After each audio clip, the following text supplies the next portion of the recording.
Welcome to Democracy 2.0 with Wayne Bouchard.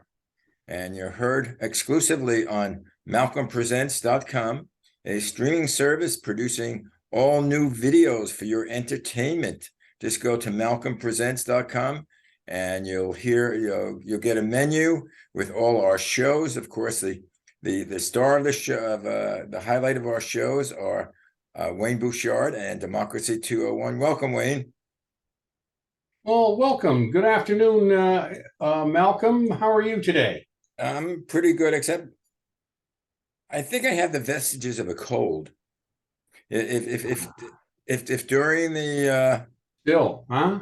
if during the taping, I think that's not a taping, the Zooming, you'll hear my voice cracking or getting a little more hoarse. What do you call this? It's not well, it's a Zoom, but what the hell is a Zoom? Well, it's a Zoomcast. It's a video podcast. How's that? Okay, whatever we're doing, and we talk about news of the week or news of the year or just news. What's on your highlight reel this week? Well, I really don't even want to talk about this, but you have to because Donald Trump just gets a lot of free publicity from being talked about all the time. And of course, we have to talk about the indictment in New York this week under what was it, 34 counts, 34 felony charges, and over this whole entire Stormy Daniels situation. And we all know that Stormy Daniels is a porn star. Out of curiosity, have you ever gone to her porn material? No, I have not. Oh, okay. And number two, is she still porning it? I don't know if she's in retirement. I don't know either. I wondered that myself today because she was fined the other day by the Ninth Circuit Court for $125,000 for violating the terms of her non-disclosure agreement with Trump World. I didn't know that. Yeah. So where does she come up with $125,000 to pay this fine to stay out of jail? Is she still an active porn star / hooker? Well, I don't know. Was she ever a hooker? I mean, she slept with Donald Trump for free? I mean, porn star. Well, she might have because he's the Donald. Yeah, but at the time he was just an average, everyday, ordinary Joe. No, he was still a playboy of the Western world. Yeah, but he was, I don't know. Did he get it for free? Who the hell knows? I don't know. The next time you interview him, would you ask him that question? No, I have our people trying to get Stormy on. Oh, okay, good. But in fact, I'm checking it out whether she could do a topless. Because just to have her interview, is no great deal. But if you have her topless, you might draw one or two more people to the audience. Check it out with Meg to see if she would object. I'm sure she would. Yeah, I know my wife would. I think both of us might have to take up residence together. Yeah. But anyway, well, the sad part about this indictment was it's probably the weakest one of all. Yeah, I was disappointed by that. Yeah, I thought for certain that the district attorney Bragg, is that his name? Alvin Bragg. Must have uncovered some new evidence, but apparently he hasn't. So, well, they're still talking about other things that he might present, but yeah, I felt not that. Yeah, I don't know whether people will really, take it that serious that he paid, what do you say, a hooker, but her money so she won't, reveal what she did with Trump. And it was sort of like, and the hook is because they did it at the time that Trump was running for president, I think like a few days before the election. So it was like to cover up things that if people knew that they won't vote for Trump. Right. And sort of like a lot of people say, yeah, that's what he should have done. What? Paid her off. Paid her off instead of her, shouting out what he did and talking about their affair. I mean, I think the more important, which people fail to really capitalize on, or they didn't really hit, is how he just goes his own way and doesn't believe in the system of government or the system of laws, like his the way he manipulated his books. Mm-hmm. Not to pay corporate taxes or not to pay personal taxes. And that's But he feels he's above the law. Right. He's above the law, and the law should be at his disposal to do whatever he wants. Right. I mean, and it's that whole thing, the way he manipulated, like he paid people like Michael Cohen, and his David, whatever. What's his last name? Oh, Weisselman or something like that. Yeah, Weisselberg. Yeah, I would certainly have preferred that they indicted him for the January 6th attempted coup rather than the Stormy Daniels affair. Right. I mean, to me, that's a far more serious thing. And it would have been much more satisfying to see that case brought before the courts. Yeah, well, I think people would have taken it more seriously. Yeah, I'm also surprised that Georgia hasn't filed its indictment yet. Yeah, Georgia hasn't filed it, and there's one other one, which was the classified documents. Classified documents. Mar-a-Lago. And I know I'm speaking to people who are pro-Trump. They say, "Oh, why aren't they prosecuting Biden? They found the unauthorized documents in his house." I mean, but the extent of it is, so. Well, I think altogether they found 4 or 5 documents in Biden's possession. Right, and he's the one that alerted them to it. 10 years old. And I don't know whether you heard Trump in the Mar-a-Lago, that night.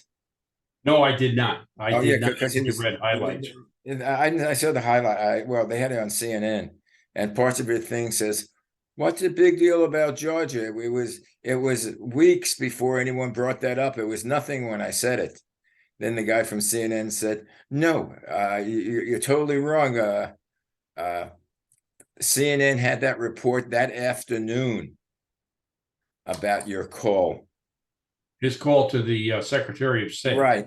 Because he said, no one even brought that up for months. Mm-hmm. Mm-hmm.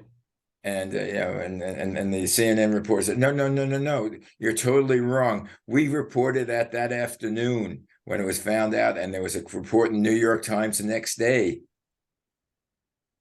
So people were on there. And then the other thing he said, and I had the perfect right to bring those files at home, according to the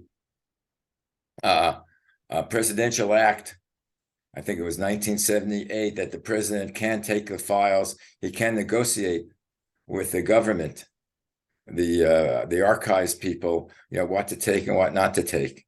And then he read the law, which was at one paragraph, that said, no, according to that act, all classified information is in the possession of the government. There's no negotiations, because Trump said, well, I could negotiate for them. There are no negotiations. And people still say, well, he unclassified them all. It's like magic. Abracadabra, you're unclassified. Ding. Right. And I said, no, you can't do that. And they said, oh, yes, they can. And they were going to Actually, my friend Deborah, which I want to do a show again with Deborah, which I told her because we agree on too much. Deborah and I fight. I mean, we like each other, but we fight. Oh, she's more right wing than you are. Right. The show is Conversations with Deborah, a bi-coastal. Where she live? She lives in South Carolina, but I know her from Santa Barbara. We started doing a show, I don't know, 10, 15 years ago on economics. Her and her husband were, into economics, into mortgage brokering. Mm-hmm. And we Now, do started you a still do show. a show with her? Excuse me? Do you still do a show with her? No, we stopped doing the show because she felt I was, there was too much friction. Then we did a show on things that we agreed upon, but that became, I don't like, that became a little boring with her because I like the confrontation. And I Okay. think, people like confrontation. I don't know.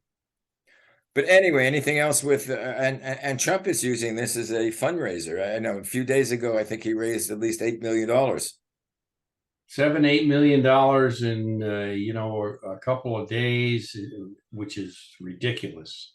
Those people that are sending him checks for, 5, 10, 15, $20, they're just being ripped off.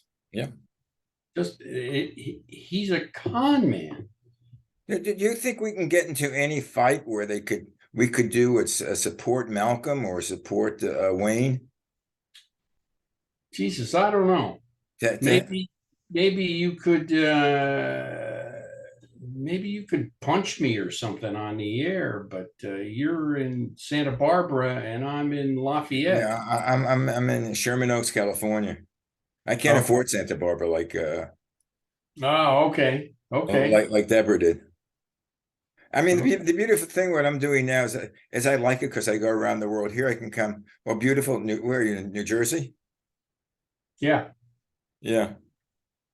It was a And gorgeous day here today. It was in the high 70s. yeah, it's the mid 70s here. I hear you. But I hear this weekend there's going to be a snowstorm. No. No. Yeah. Come on, we're done with snow.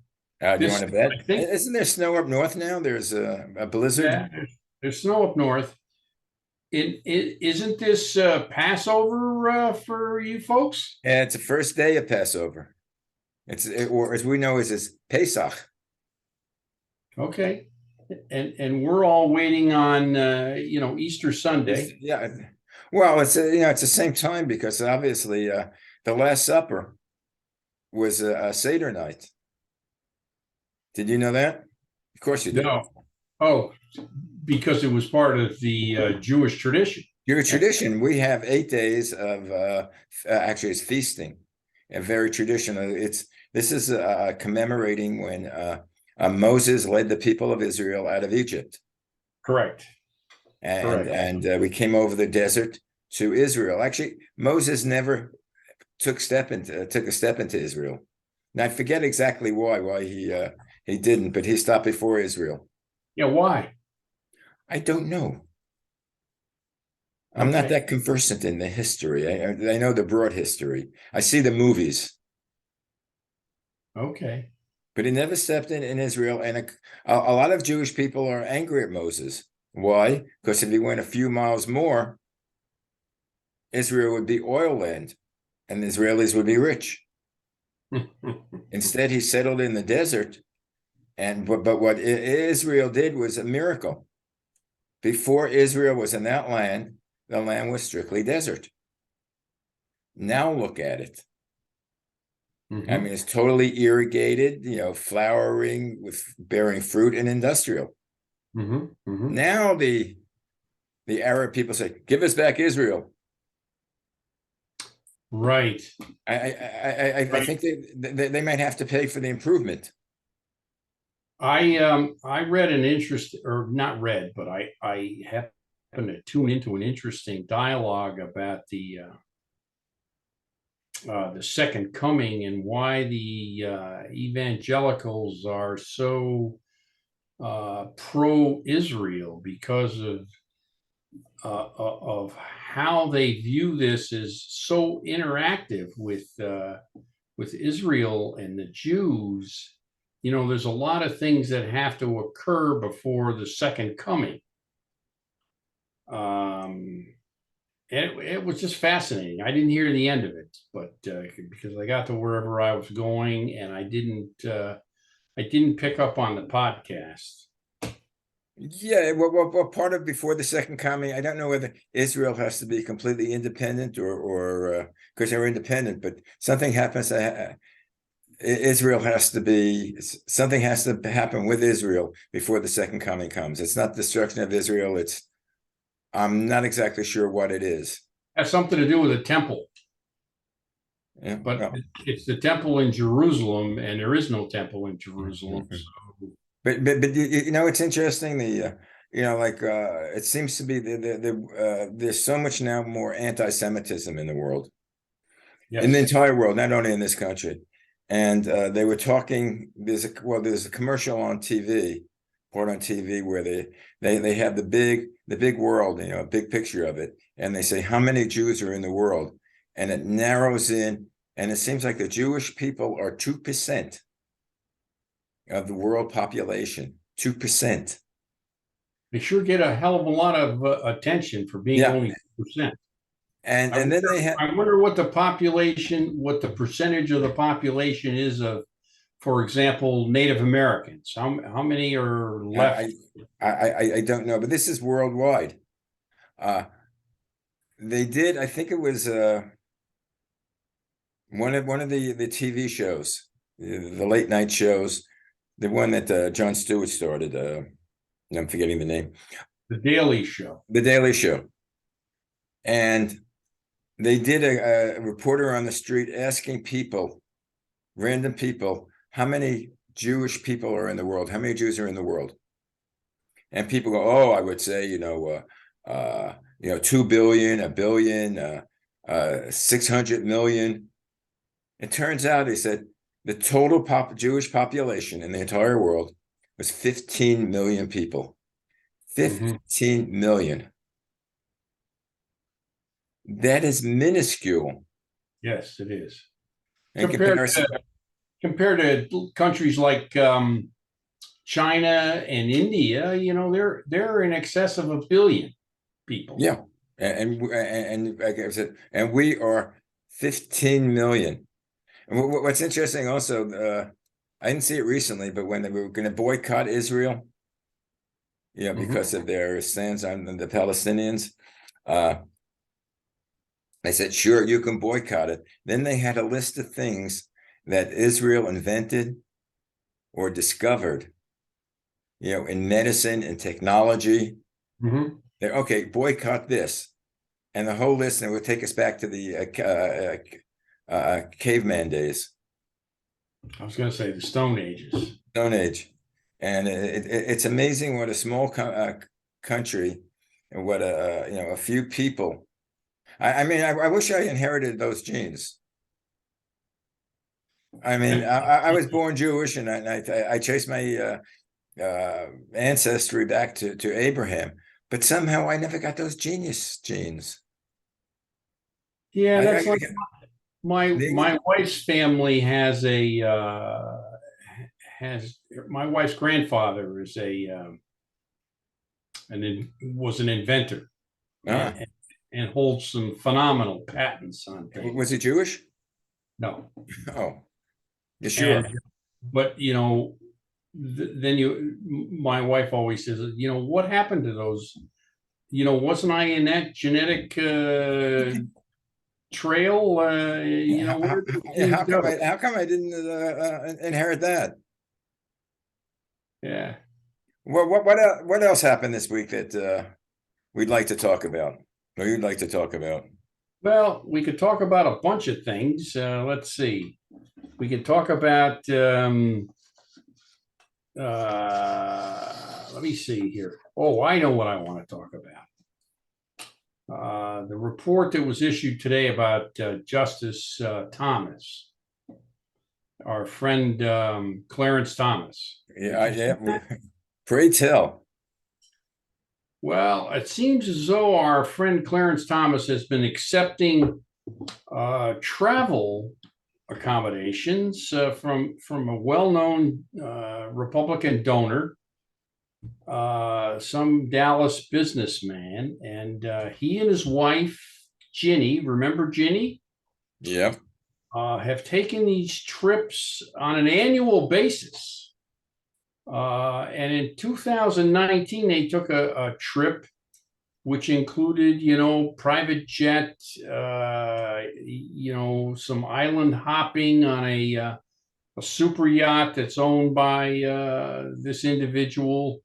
And ProPublica estimated that if they had to pay for this trip, it would have cost them in excess of $500,000.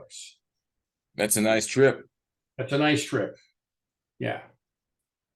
So I wonder what's going to come out of this. Will the House, the Republican-controlled House, hold some ethics committee hearings on stuff like this?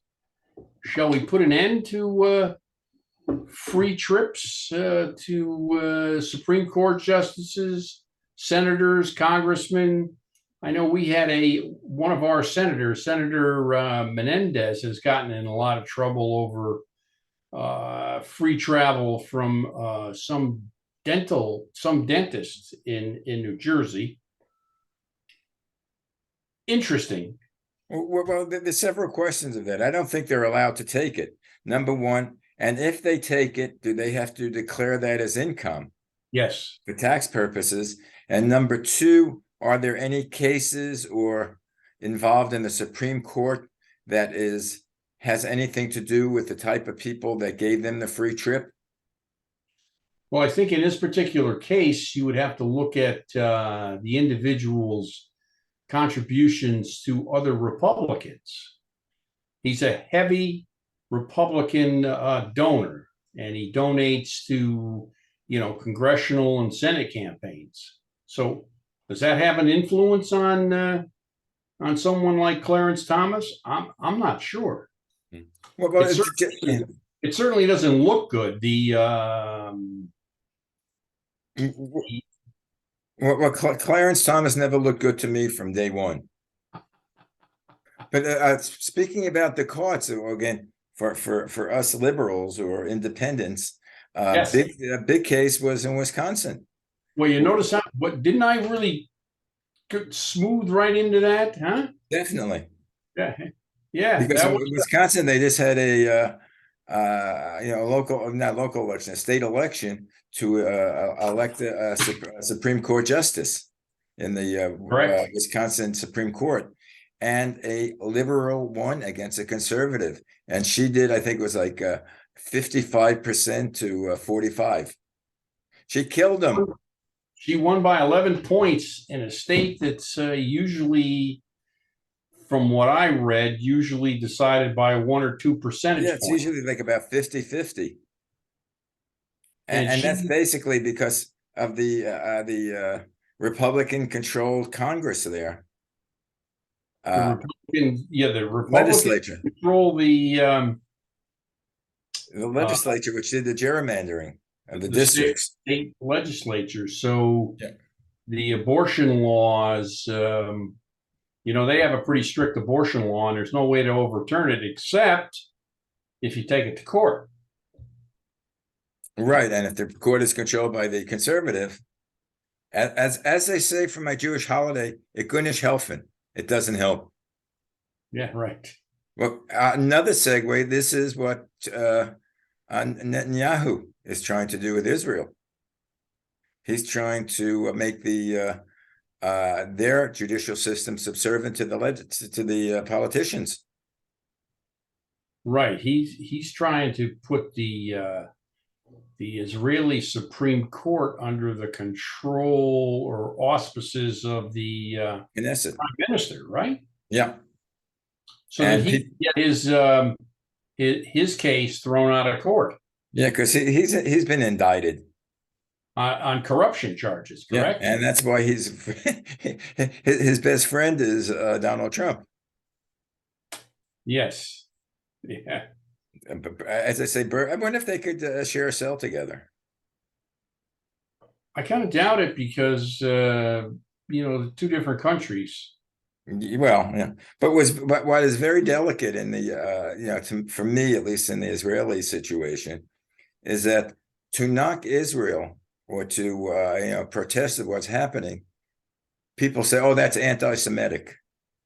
To me, that's not anti-Semitic. Yeah, that's like what about another thing that occurred recently here was the Tennessee legislature they're going to expel 3 Democrats because of the Democrats joining in on gun control protests. Oh, that's how. Is that a violation of free speech? Well, why should we have gun control? People should be. But why should you be allowed? Why should you be allowed to state your opinion about something so critical as the Second Amendment of the Constitution? I guess the Second Amendment must be more important than the First Amendment. Is that what we come down to? Well, the question is, what the hell is free speech? Because free speech is not saying everything that you want to say. No, I have the right to say whatever I want to say as long as I don't infringe upon your freedom. or as long as you don't spout complete total lies that you know are lies.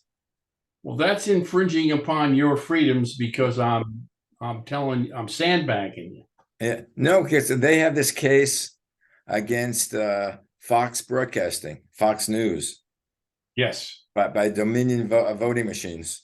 correct. And the judge came out earlier this week with a summary judgment saying that Dominion is totally right, that Fox has broadcast totally false information that they knew was false.